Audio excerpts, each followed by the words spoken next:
Hello, welcome to Truth and Tears. My name is Maureen. Today we have someone special with us. He's an event planner, he's a chorister, he's so much, and he's going to introduce himself.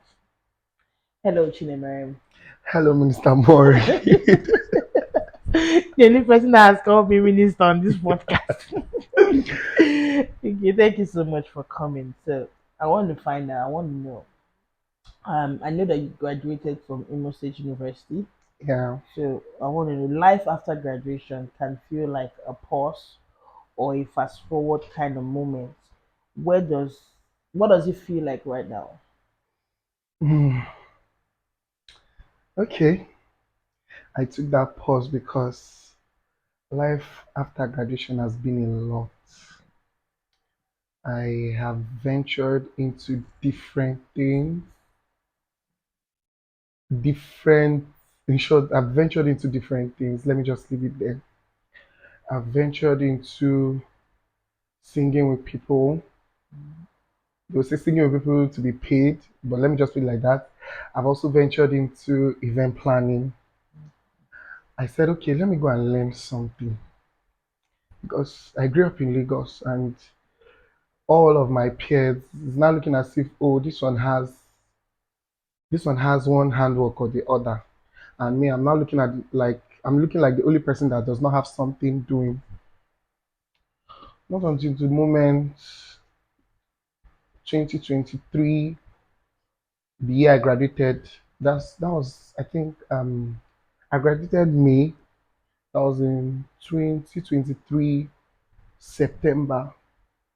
The first event planner I worked with. He met me at an event, Mr. Aura. I still appreciate him each and every day of my life. I would not lie to you. God was like, I see a great potential in you and I want you to work with me. I was like, okay, no problem, sir. So I was like, okay. The first job we had is September. It was in September 2023. I will not forget. That was me working as an event coordinator for the very first time. Others have always been working as an usher at events. I work as a waiter in events. But that was my first time of working as an event coordinator directly with a very big event planner. And it is something I really, really appreciate. And sincerely, I thank God for it because He opened my eyes towards events. He taught me, even though I was working with Him, He taught me things that I would pay big money to learn. Indirectly, He was teaching me, oh, these are like, okay, when it comes to events, you know table settings, you know about decorations, you know about the colors you use for, if it's a wedding, you know about the colors you use for a wedding, you know how to talk to a client. He taught me everything sincerely and I appreciate him for that. So before we talk about majorly what you do, who are you? Hmm. Okay, I'm Chinemere Aloy. Aloy is my son name. I'm an extrovert. I'm also an introvert. Most people don't know that I'm a crybaby, but I don't tend to show it because I have this big body and I tend not to. I don't want to cry most of the time. And okay, um, I'm that boy that came from Lagos to where just for school, just to school. I came to school in a way because coming to where was not what I wanted to do. I wanted to even school in Lagos because then I applied for Unilag. They did not give me the admission. Last year, they did not give me the admission. 5 years. Then I came to where I was like, okay. Coming to where I just wanted to school and leave. But coming to where I I learned a lot. I learned a lot. I am this better person now because of some people I met in Owerri. 20, 2018 when I came down to, sorry, 2019 when I came down to, it was just prayers. They, they left with me at home when I was coming. I got admission.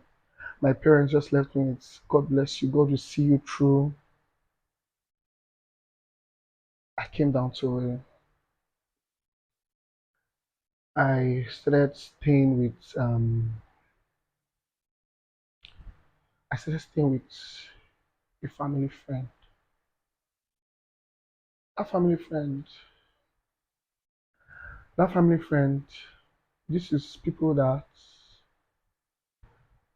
when things were when things were rosy for us, like they would ask, "Oh, Chairman, please, do you have this house?" Okay. In 2018, in 2019, when I came to stay with them at their lodge, they asked me to leave in my year one. I could not even call my parents to tell them that see what's happening. I called a friend. He connected me with another person. I started staying with I started staying with him. He was living with his girlfriend then, and this was me in my year one. Uh, yes, I know what's up, but this is me that coming from a Christian home. Oh, don't do this, don't do that. But he was staying with his girlfriend. I did not mind. I told him, please, I don't mind staying on the floor. Just let me have a roof over my head. Because now, as it stands now, my parents can't really afford paying for a hostel fee. It's like, okay, no problem. Still stay with him. I can never forget that girl made life a living hell for me in that room. Due to, oh, she was liking me, and her boyfriend knows she's a cheat, but he still wanted to be with her. And I stayed there. I was always telling God sometimes, okay, then I was worshiping with Praise Tabernacle. I would not forget, and I would not forget to say thank you to every of my Praise Tabernacle friends because they really made life easy for me then. Then I was staying in that house, but I was not myself. Most times I would go to church then. I'll sleep over in church. I would cry from that night I stayed in that church till the next morning. Most of the times I go there on Saturdays. I'll go for rehearsals on Saturdays. I'll stay till the next morning. Very early in the morning I've beaten. That was how I stayed there till God directed my footsteps.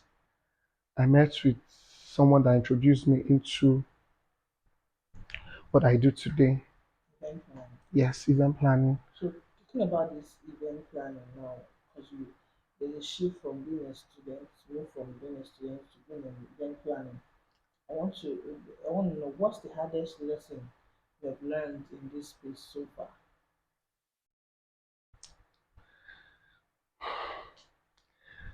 The hardest lesson I've learned so far. Ah, God. I've learned so many hard lessons. But one I would love to talk about is the lesson that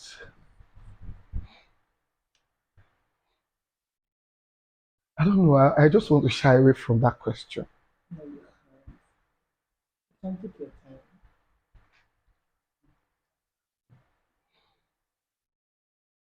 Oh, goodness gracious God.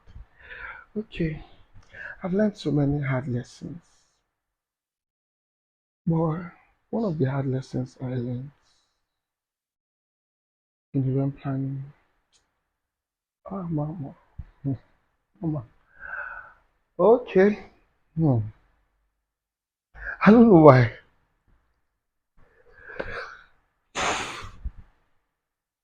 I don't want to lie, but I don't want to also say it. But I've learned so many hard lessons. But those hard lessons have made me strive to become someone better. Please, ma, let me just leave it like this, Mm. please. You might actually be helping someone. The idea about what we do here is, there are so many things that cannot be said from the altar.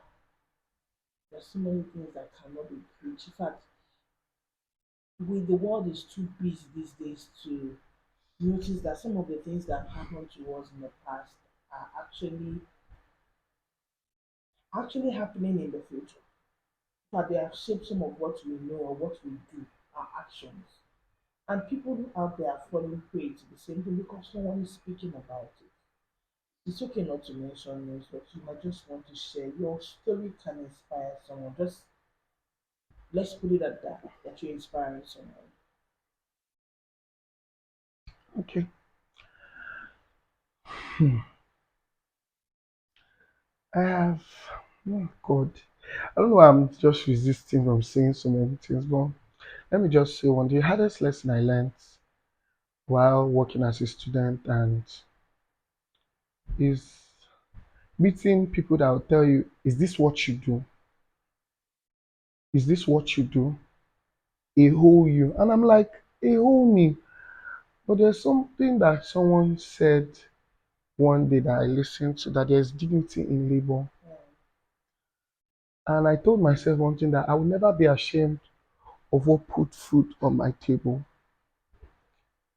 A classmate of mine met me one day at an event and tried to ridicule me indirectly. But I told myself that day that as far as I'm not stealing, I'm not I'm not sleeping with somebody's wife or I'm not sleeping with anybody for money. I should be proud of myself. And that is one thing that has kept me going.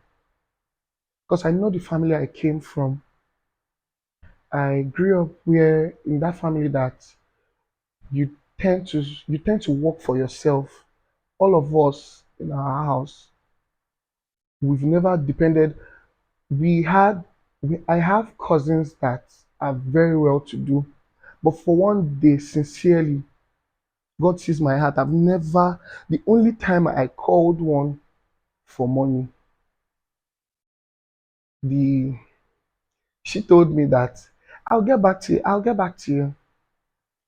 And then this was me and my sister being on the floor because we packed into that lodge where we stay. We did not have a bed because my former roommate carried his bed. We did not have bed. But I knew how it was for me working then to bring out that money. And each time I see that bed, I'm with my full chest, I'd always dey talk say, it is your money. So I'm always proud of myself. Each and everything I spend on myself, I'm always like, yes, I made it with my money. I made it with my sweat. I don't need to be ashamed of that thing that gives me money. And my advice to people most times is that don't be ashamed of that thing that puts food on your table.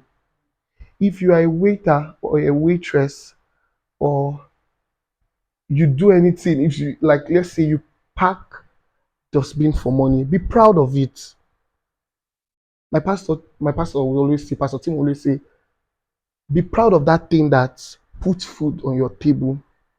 And that is one word I always stick to each and every day of my life. You said from so far you said I think you said you're a chorist or something. Yes. So let's talk about your music and faith journey. Okay, people see you on stage, but what's something about being a chorist that they don't know? Hmm. Please come again with the question, please. Yeah, I know you did praise and worship with Yeah. said that people see you. Oh, Chinaman, oh, what's the right thing? Fine, powerful. What's one thing they don't see? Like behind the cheering, behind the hype, Yeah. behind Okay. the Okay. That is why. And the very first time you asked me who am I said something that I'm an extrovert. I'm also an introvert. Most of the times, they don't see that introverted part of me. It took like Okay, it took me a lot to come here today. I had so many thoughts while coming. I was like, because I'm camera shy. I don't like. It takes me a lot to stand in public to talk. I could remember one time, secondary school, I was giving this speech, like to give. In, I would I used to stand normally in presence of my friends to talk. But that moment I was giving that mic to stand in front of everybody to speak. Hmm. I will not lie, hot shit catch me that day. Guy, I wanted to faint that day. My hands were like I was fidgeting. I was like, eh. So coming to sing in the choir, also they were giving you this hype. You can do it. No be Tim Godfrey song. You can do it. Ah, when they just give me that mic, I used to pray, God, don't let me down. Don't let me down. I know some people Please. go as far as fasting. Ma, I used to fast. I fast. It's not I used to. Any day I'm giving a particular song to dance. Okay, like last week Sunday, I was giving this song by Mercy Chinwo and JJ Heston. I was doing it with my friend IG. IG has called me. She remember, have you scored this song? Are you scoring this song? I'm like, yes. I listened to that song more than 50 times, but nothing they enter. Let me share some. Sorry to cut you. Let me just the time then when I was still singing. I used to sing praise and worship. So that day I was still coming up. I wrote down my praise and worship in a paper and I climbed the stage. As I was singing, everybody was with the flow. That's how fun now blew away. Fun blew away the paper. Ha! Hey! Ha! You start jumping on this Hey! stage. That's what I was saying though. Ah, hey.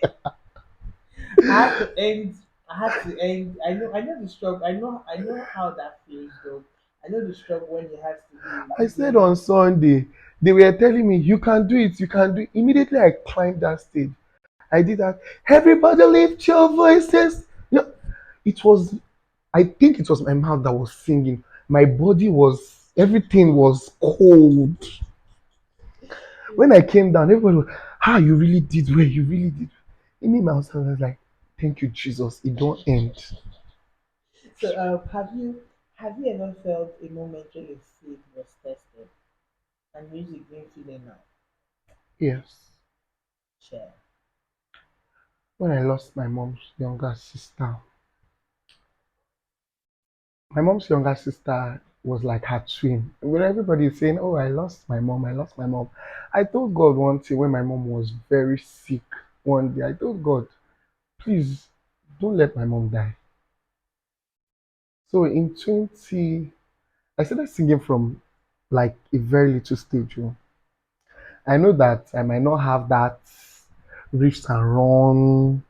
I don't know how to do riff and run. Like I used to, Mr. Mori will always say that, please stay on your lane.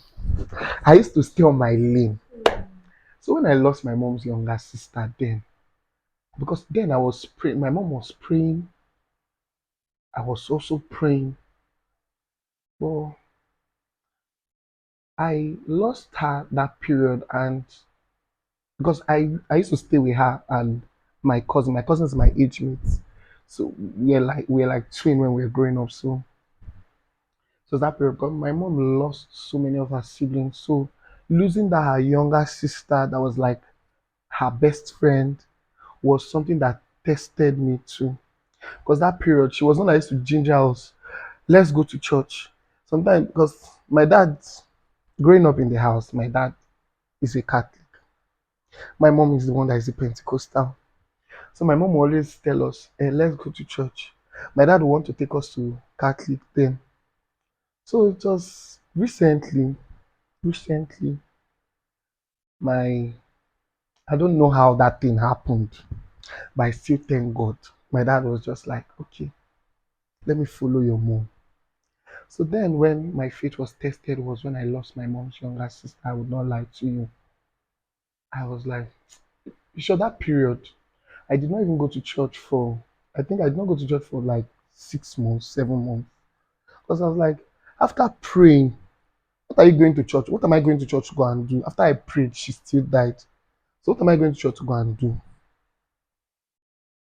But there was one my mom said that period that I have lost my siblings. That did you not see me still moving? That doesn't mean that God is not alive. Because several things have happened and I've seen God show himself in my life. I would not lie. So that word she said that day, because she has been talking to me, let's go to church. I was saying, no, mommy, don't worry. I'm not going to church. It's not to just go and sing. Because that's what I used to see myself. That's how I used to see myself as a singer in church. But that moment she said that thing, I took my Bible, I followed her to church that day. And I think that was the end of me doubting God. I know that that period, it was a lot. It was a lot for me. It was a lot for her too.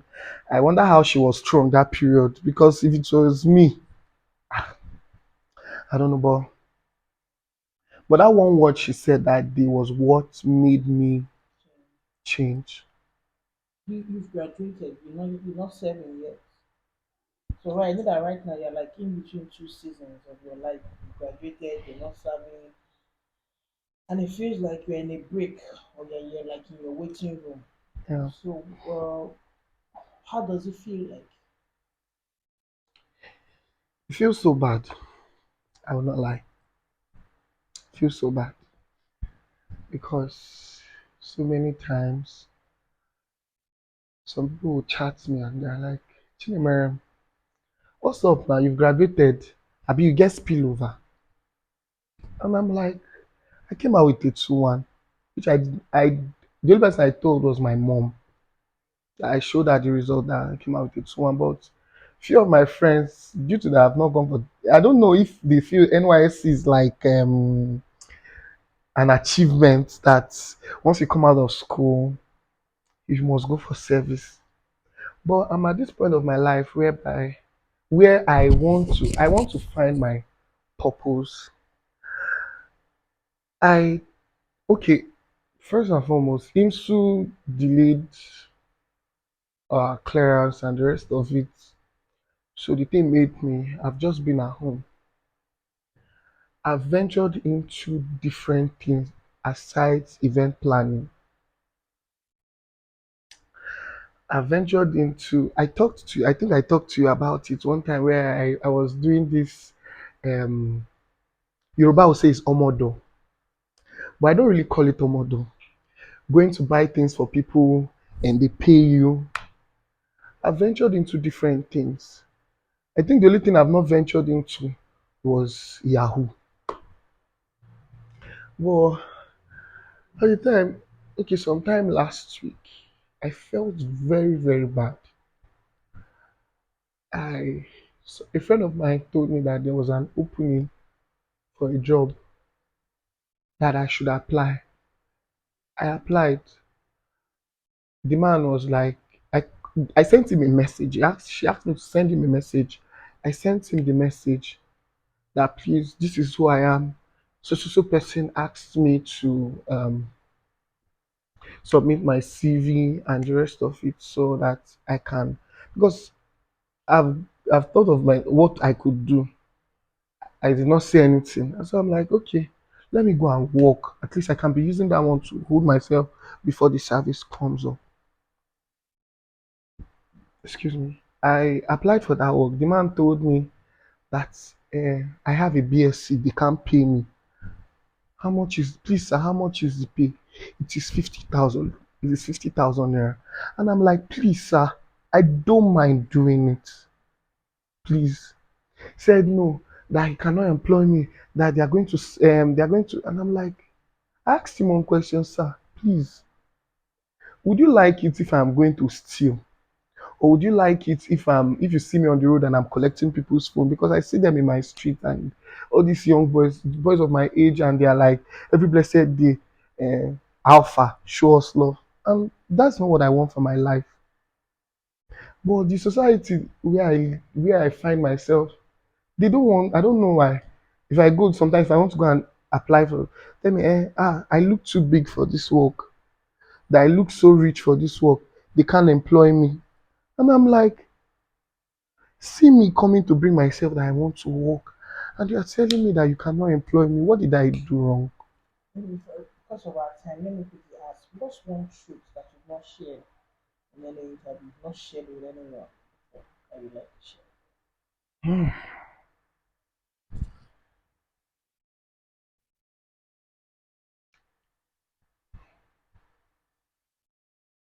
Mama,